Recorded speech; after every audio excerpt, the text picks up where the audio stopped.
It's great to have Ian Castleberry playing with us today, and our NFL Gold Nuggets feature is presented by our friends at DC Creasman Jewelers from Barrett Sports Media. How you doing, Ian? I'm doing well. How about you guys? Hey, not too bad, man. Great to have you on, and we got some good topics to get to. Let's start first with the status of Chargers quarterback Justin Herbert. He had that fractured rib cartilage. Ouch, that did hurt. Is he a go for the Jacksonville game this Sunday?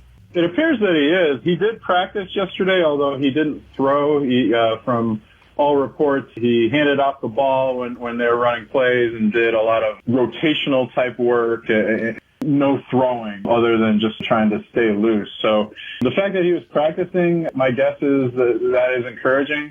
I do wonder if, not to dismiss the Jaguars, they're 1-1, but maybe this is one game. If you're worried about him, maybe this is the one to hold him out from and let Chase Daniel take over and earn that great backup money that he's getting right now. But, we've talked about, I'm curious, this might be an interesting test case in that, now that the NFL is playing 17 games, how many quarterbacks are actually going to play all 17? And maybe this is, whether you want to call it load management or whatever, this is a week to hold Justin Herbert out. But it looks like he's going to play. Mike, could you imagine throwing the football with the ribs the way they are? I mean, to me, I think Ian brings up a good point. What's the rush? I mean, I know it's a competitive division. Every win counts. But, man, that's got to be painful to throw for him. Yeah, but I'm sure they have drugs to help with that situation. So, I mean, it's, Jacksonville definitely has improved. Really, could be 2-0 very easily. And they could win that division, to be honest, as bad as it is right now. So if they could possibly win that division at like 7-10. But no, I think he plays. I think every game is crucial, and especially early in the season. And I think if he's in practice, he's playing. So, like I said, they have that medical staff, as Ian, I'm sure knows, have some wonderful things to help mask that pain. Yeah, pull out the needle. Oh, can I also, speaking of medical staff, since Mike brought this up, the Chargers doctor, doctor is the same one who treated Tyrod Taylor, who had a rib injury.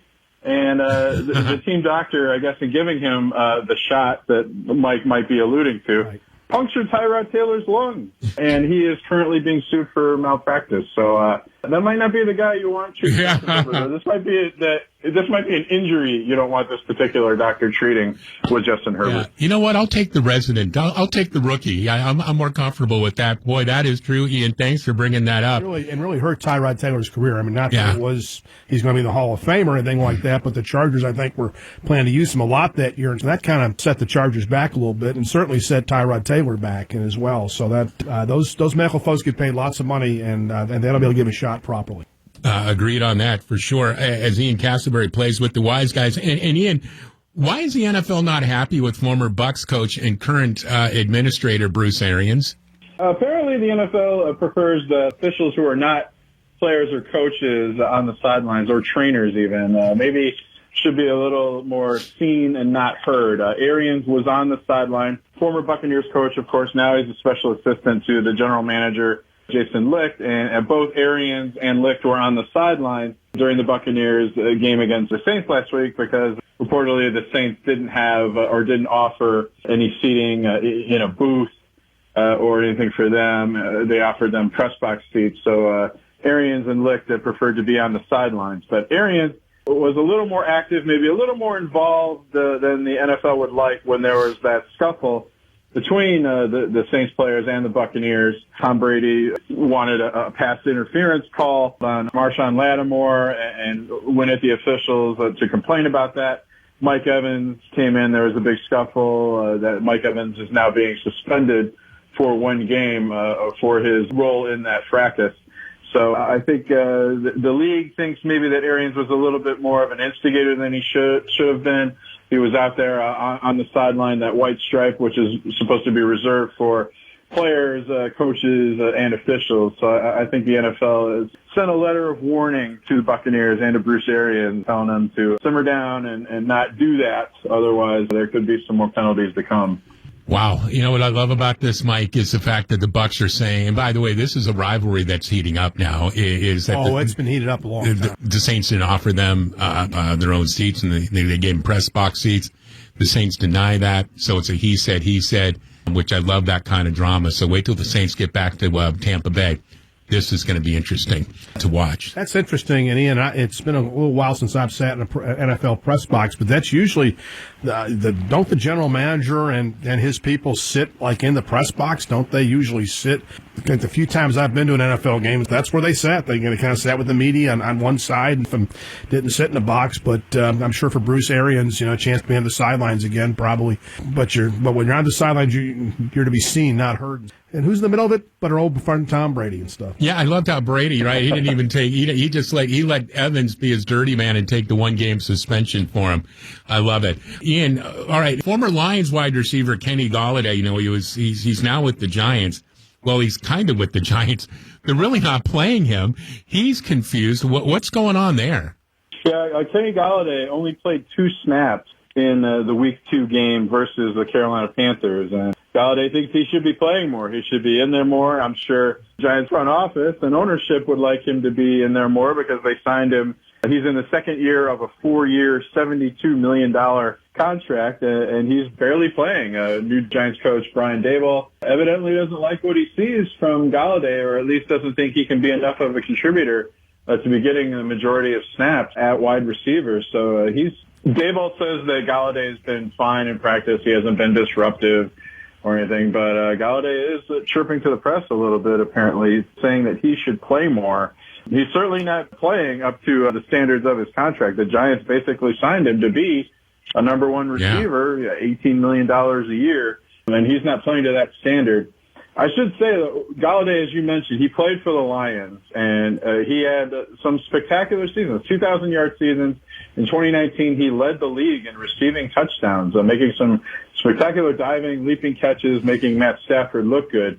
But the Lions didn't really place a priority on re-signing him, which I was perplexed by because it seemed like he was one of their best players. But from what I understand, people who cover the team say there was some concern among the Lions front office, and this was the previous general manager, Bob Quinn, not the current regime, but Bob Quinn and other Lions officials were concerned that if they signed Golladay to a big contract, that he might float after that, that he might not play as hard after he got his big payday, and that's why the Lions didn't give him a top dollar contract. Interesting. And Mike, I guarantee if the Giants were 0-2 instead of 2-0, this would probably be a bigger story, and Dable would probably have to maybe explain himself a little more, but he's got control of that team. The fans love him. He's in the big chair right now, and I find it interesting that he maybe is spotting something in Golladay that Ian just pointed out was spotted when he was concerned when he was with the Lions. So maybe there's something to this. We'll see. The Giants are 2-0, and so it's you hit the nail on the head there, Pat. If they were 0-2, possibly, but with the Giants right now at 2-0, we know who the New York media is going to side with. They're going to sign with Brian Daboll. So now I think it's kind of a soft 2-0, but nevertheless they're 2-0, and that division I think is maybe up for grabs. The Eagles looked awful good Monday night. Yeah. Right now it looks like the Eagles' division to lose. As Ian Castleberry joins the Wise Guys, it is our NFL Gold Nuggets feature presented by David Creasman and DC Creasman Jewelers, and Ian joining us, ironically, on the DC Creasman Jewelers Wise Lines. Ian, what is your feel on Panthers owner David Tepper and his patience with Matt Rhule now that the team is 0-2? I understand why Panthers fans are restless. They expected more from the Panthers even 2 games into the season. But I don't think David Tepper has any choice but to be patient, maybe through the end of this season. Because if you were going to fire Matt Rhule 2 games into the season, why did you even bring him back, right? I mean, you have to let this play out, at least to some extent, maybe through half the season or through the Panthers bye week. People who say, well, the Panthers should go out and get Sean Payton, that's not going to happen in the middle of the season, right? I mean, not to mention that Sean Payton is difficult to sign because he's still technically under contract with the Saints. A coach isn't going to come in there. Mike Zimmer, I've seen him mentioned as well, isn't going to come in the middle of the season without having the chance to install their system, hire their staff, et cetera. Now, if you want to say, okay, the Panthers have 2 candidates on staff that could take over for Matt Rhule midseason, notably Steve Wilks, defensive backs coach, or even Ben McAdoo, who does have head coaching experience. I don't understand why Matt Rhule hired him as offensive coordinator to begin with. Agreed. But he could be somebody to take over on an interim basis through the season. But if you're going to make a big change, I don't see why you're going to do it 2 games into the season if you're David Tepper and the Panthers. Yeah, it's not as if looking at 2 games, it's looking at the seat heating up and like, here we go, 2 games in, they're 0-2. And, and look, Tepper's not afraid to fire a coach midseason. He did it to his Charlotte FC soccer coach, if you recall. But he hasn't said anything, Mike, which maybe that's a good thing for Matt Rhule. Well, the thing people have to realize is that they're 0-2, but they're very close to being 2-0. They made a wonderful comeback in that Cleveland game, and you kind of had a bad call go against them. And the Giants are on the road, and they kicked another long field goal. The Cleveland guy who missed the extra point that cost him the game the other day, if he misses a 58-yard field goal, you're 1-0. And I think it was like a 56-yard field goal that put the Giants ahead. If that's no good, the Panthers have great field position and can go down and win it. So they're just a player 2 away. So they're not too far away. Now, if it gets away from them and stuff, and then maybe, as Ian talks about, maybe at the bye week you make a change. It's not like they've lost 45-10 both games. They've been very, very competitive, and we just have to wait and see how the season. We have to wait a little bit longer before making a decision like that. I think what is frustrating the Panthers fans are they are 0-2 and they could have been 2-0, but these are teams that they were expected to be. Cleveland with Jacoby Brissett, the Giants, the Giants are, they're, as you say, a soft 2-0. I mean, they beat Tennessee, which was a shocker until Tennessee got destroyed by your Bills. Maybe they're not as good as we thought they were. And again, the last minute field goal, a couple minutes to go to beat the Panthers. We'll wait and see. I mean, it's, if they go 0-3, if they lose to the Saints this weekend, it's just going to heat up. And, again, we'll see if Tepper says anything. The fact that he's not saying anything, like giving the kiss of death, like, he's my coach, we're good to go. Maybe a good thing for Matt Rhule. We'll keep following it week to week, because that's kind of what this story is. Ian, what are the week 3 NFL storylines are you following? Well, of course, since Mike's there, I am keeping an eye on, and I think most people will be keeping an eye on the Bills matched up against the Dolphins this week. Not only because the Bills look like they may be the best team in the NFL, but the Dolphins had a thrilling comeback last week, and maybe Tua Tagovailoa had the breakthrough that people have been waiting for in that comeback against the Ravens.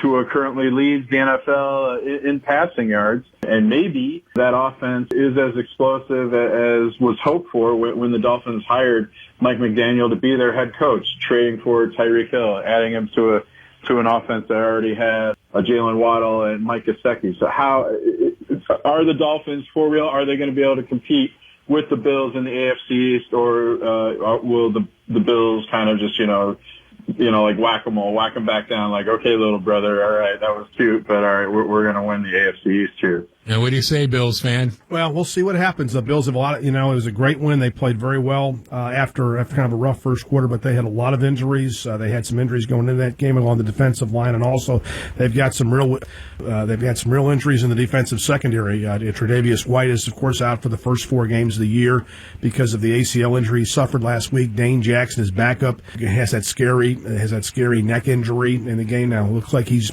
doing okay, but I doubt he's going to play. So you've got some other injuries there as well in the secondary. So concerned about that. Concerned a little bit Ed Oliver. Their fine defensive tackle might not play, and so and certainly it could be a real shootout there in Miami, and so could look for a high-scoring game. I think the Bills will come out on top, but I kind of don't like it. Yeah, I've heard some sports radio talk, and I've heard some Dolphin fans. Well, we just want to be competitive. This would be competitive. The Bills have have done pretty well against the Dolphins the last few years. They've had a hard time with Josh Allen. But it's going to be a great game, and again, I'm very concerned about Buffalo's secondary. There's going to be some new guys in there and facing a red hot Tua, but I'm more concerned about Tyreek Hill because Tua, he had 6 touchdown passes, great job, anything like that, but there was some breakdowns in the Ravens secondary where maybe I could have thrown some of those touchdowns. Shoop was saying on Monday's show he was absolutely stunned that Baltimore's defense played the way it did and broke down the way they did in the fourth quarter. He absolutely just stunned by that. But nonetheless, I mean, the Bills' defense, awfully tough. As you mentioned, maybe some questions with some, newbies in the secondary. And Tyreek Hill, he and Tua are developing, man. I mean, remember when Tyreek played with the Chiefs guys, a lot of his touchdowns, a lot of his big plays were just like slants or just cut over. I mean, it wasn't like always like a deep, they go, well, Tua can't really throw it deep. He doesn't necessarily have to with someone like Tyreek Hill, and that's a benefit for Tua. So this could be a great matchup. I'm not sure what folks thought about this, looking ahead at 12 o'clock last Sunday before that Ravens game. But right now, with that performance, I think a lot of folks, Miami is going to be on fire. A lot of Bills fans will be down there soaking in the sun. It'll be half full of Bills fans, just like it was in Los Angeles. No doubt. Ian, what else you got storyline-wise? I'm very curious against the San Francisco 49ers against the Denver Broncos. Trey Lance out for the season, and maybe you and the listeners saw there were some rumblings via the San Francisco Chronicle that there were some people in the 49ers locker room who thought, this might be good for us. We're better, actually, with Jimmy Garoppolo at quarterback than we were with Trey Lance, which certainly must be news to the coaching staff, maybe the front office. But how are the 49ers going to respond now with Jimmy G at quarterback for the rest of the season? This is something Colin Colliher, if you've listened to this station, has been saying all along, that, poor Trey Lance, but this injury and Garoppolo at quarterback makes the 49ers a better football team this season. It's too bad for Lance and everything, and this hurts his development because he really hasn't played now in 3 years. But this makes the 49ers a better team with Jimmy Garoppolo at quarterback. Oh, I agree. I don't want to say blessing in disguise because that dismisses Trey Lance and what he's going through. But I think the Giants, rather the 49ers, may have caught a break on this one for sure. Dump. Yeah, and that was not intended as well. Ian, before we let you go, Thursday Night Football, it's streaming on Amazon. Steelers at Browns, looks like a good game. Who do you like in this one? By the way, have you guys been okay with this streaming on Amazon so far? I know it's only been 1 week, but I heard some people complaining about the sound. But otherwise, I think Amazon's doing a great job. I thought the video was a little shaky at times, but which was frustrating. But it's the first time they did it. I'm sure they're going to work on that and get it figured out. I mean, the brightest minds are working on this telecast, so I'm looking for an improvement. But yeah, that was frustrating at times. The video would just kind of get a little wonky from time to time. But other than that, I thought they did a really good job. I don't have Prime, so I don't have Amazon, so I'll just have to take your word for it. Yeah. I can't wait to watch it tonight. It's kind of weird to go to streaming to watch an NFL game, but that's where we are. But I just think that they'll improve. I think Kirk Herbstreit and Al Michaels are good. I think, if you just left it on and you weren't, other than maybe switching the channels during commercials, I think it looks just and sounds just about like every other NFL broadcast. Yeah. And that's, you don't have to be innovative. You just want it to be comfortable. You want it to be familiar right now if you're Amazon. Maybe down the line you do something innovative, but for now it'd be familiar. But to the game, Steelers and Browns, I think the Browns could be 2-0. The Steelers, I think they're in trouble. Mitch Trubisky hasn't thrown for 200 yards in either of the Steelers' first 2 games. Steelers fans want Kenny Pickett to play. I'm not sure Mike Tomlin is ready to play Kenny Pickett yet. They have a terrible offensive line facing a Cleveland defensive line with Myles Garrett and Jadeveon Clowney. I think the Browns are favored, I believe, by 4.5. I would take the Browns there. But I might take the under. I think the under is something like 38 points. I'm looking at something like the Browns 24, Steelers 13.